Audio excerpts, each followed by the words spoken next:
नमस्ते और the deep dive में आपका स्वागत है। आज हमारे पास कुछ बहुत ही दिलचस्प कहानियां और विचार हैं। एक सवाल से शुरू करते हैं।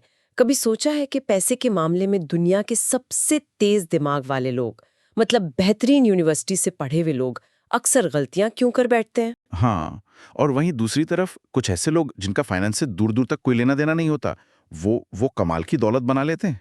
ये एक ऐसी पहेली है जो सिर्फ नंबरों या फॉर्मूलों से हल नहीं होती। और इसी गुत्थी को सुलझाने के लिए आज हम कुछ असली कहानियों में गहराई से उतरेंगे। ये कहानियां हमें बताती हैं कि पैसा कमाना और उसे संभालना, देखिए, ये गणित का सवाल कम और मनोविज्ञान का ज्यादा है। बिल्कुल।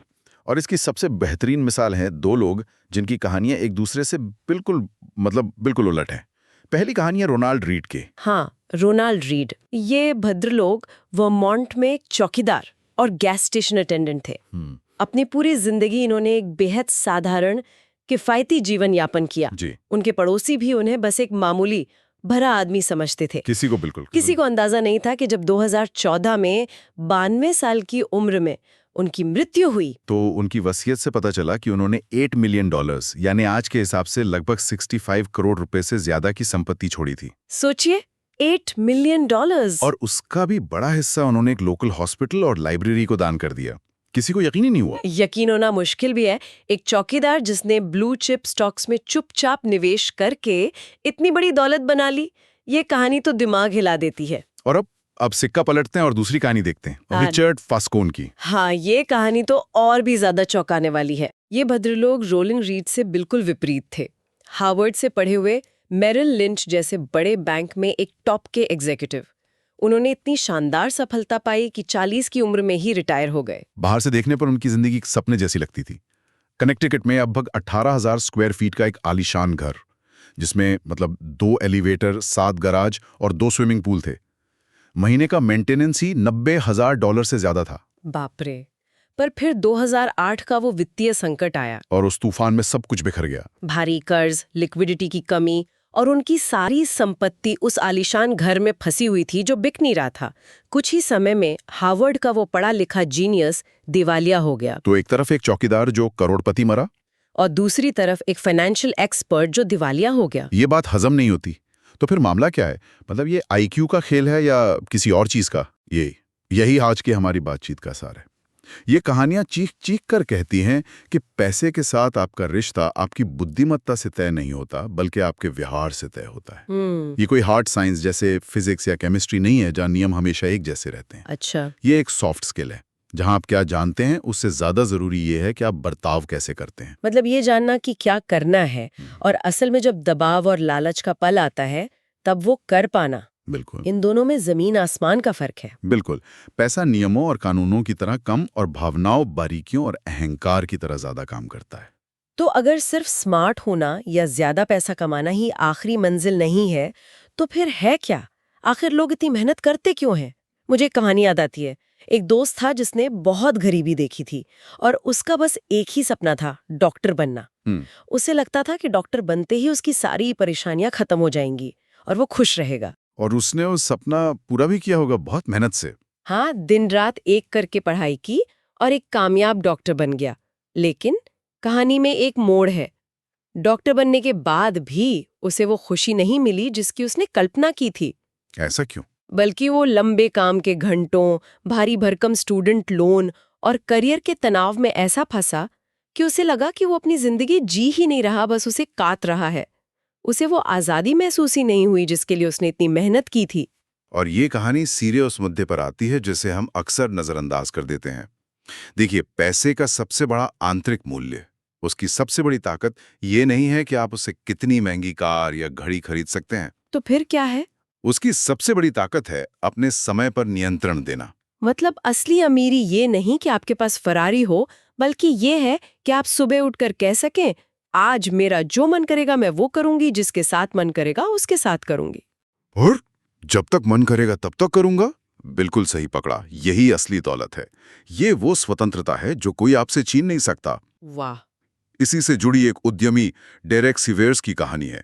उसने 22 साल की उम्र में अपनी नौकरी से $12,000 बचाए और नौकरी छोड़ दी ताकि वो एक फुल टाइम म्यूजिशियन बन सके। सालों बाद उसने अपनी कंपनी करोड़ों डॉलर में बेची, लेकिन वो कहता है कि असली आजादी उसे तब महसूस हुई थी जब उसके पास सिर्फ वो $12,000 थे। ये तो बड़ी अजीब बात है। करोड़ों कमाने के बाद भी उसे वो $12,000 ज्यादा कीमती लगे। ऐसा क्यों?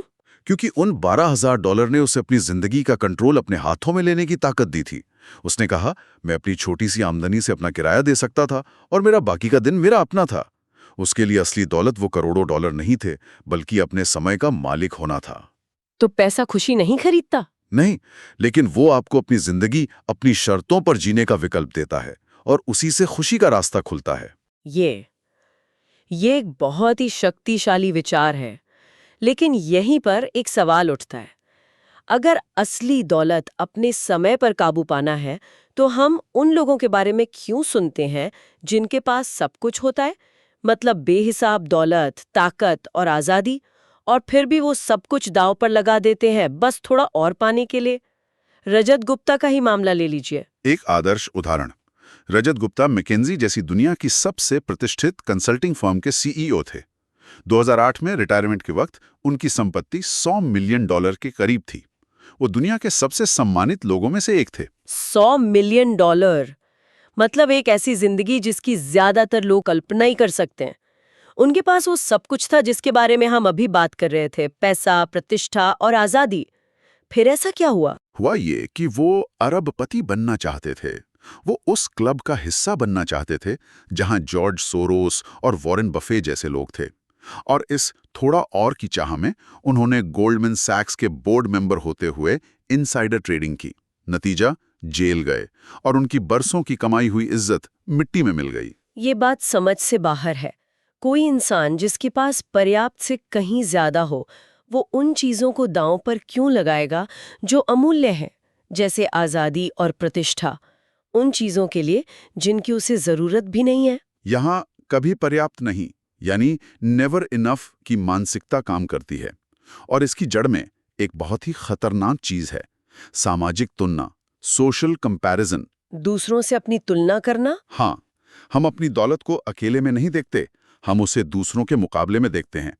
रजत गुप्ता जैसे लोग उन लोगों के साथ उठते बैठते थे जो उनसे भी ज्यादा अमीर थे, और अचानक उन्हें अपने $100 मिलियन कम लगने लगे। तो ये एक ऐसी दौड़ है जिसका कोई अंत नहीं।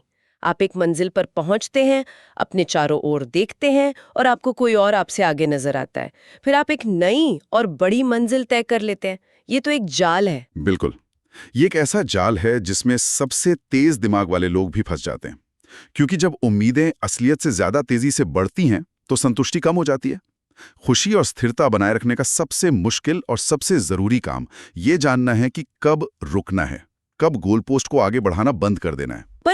पर क्या थोड़ी सी और पाने की चाह जरूरी नहीं है आगे बढ़ने के लिए?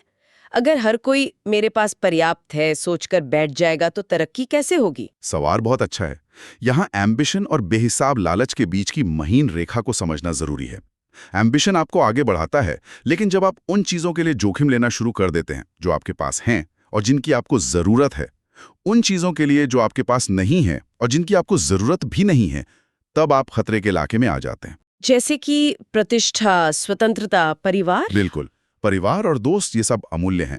इन्हें किसी भी फायदे के लिए दांव पर लगाना दुनिया का सबसे बेवकूफी भरा सौदा है।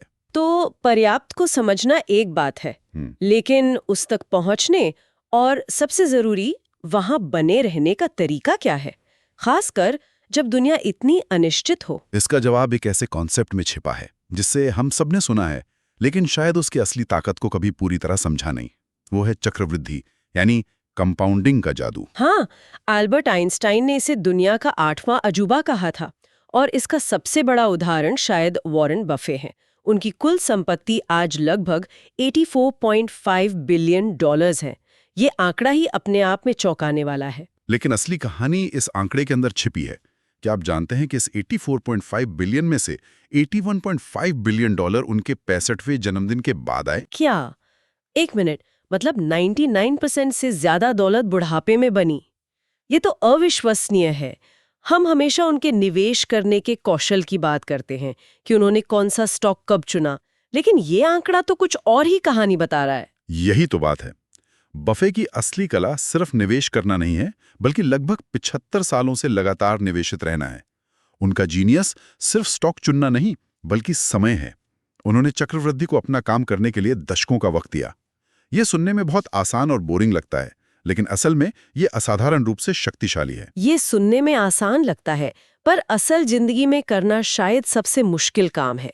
इतने उतार चढ़ाव, इतनी मंदी, इतने युद्ध, इतने बदलाव, और बस टिके रहना। इसी से शायद वो बात जुड़ती है कि अमीर बनना एक बात है और अमीर बने रहना बिल्कुल दूसरी। आपने बिल्कुल नब्ज पकड़ ली। ये दो बिल्कुल अलग अलग कौशल हैं। अमीर बनने के लिए आपको जोखिम उठाना पड़ता है, आशावादी होना पड़ता है और कभी-कभी बड़ा दांव भी खेलना पड़ता है। लेकिन अमीर बने रहने के लिए आपको इसके ठीक उलट सोचना पड़ता है। मतलब? अमीर बने रहने के लिए आपको विनम्रता की जरूरत होती है। आपको इस डर के साथ जीना होता है कि जो आपने कमाया है वो उतनी ही तेजी से जा भी सकता है। इसके लिए सबसे जरूरी कौशल है सर्वाइवल, यानी खेल में टिके रहना।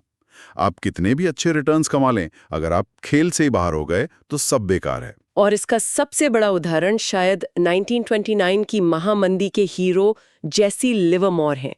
वो उस जमाने के सबसे महान स्टॉक ट्रेडर्स में से एक थे। उन्होंने मंदी का सही अनुमान लगाया और शॉर्ट सेलिंग करके उस दौर में अकूत दौलत कमाई। हाँ, जब बाकी सब बर्बाद हो रहे थे, वो अमीर बनने के खेल के बादशाह थे। उन्होंने बड़े साहसी दांव लगाए और वो कामयाब भी हुए। लेकिन वो अमीर बने रहने का खेल हार गए। उन्होंने बार बार और बड़े दांव लगाना जारी रखा।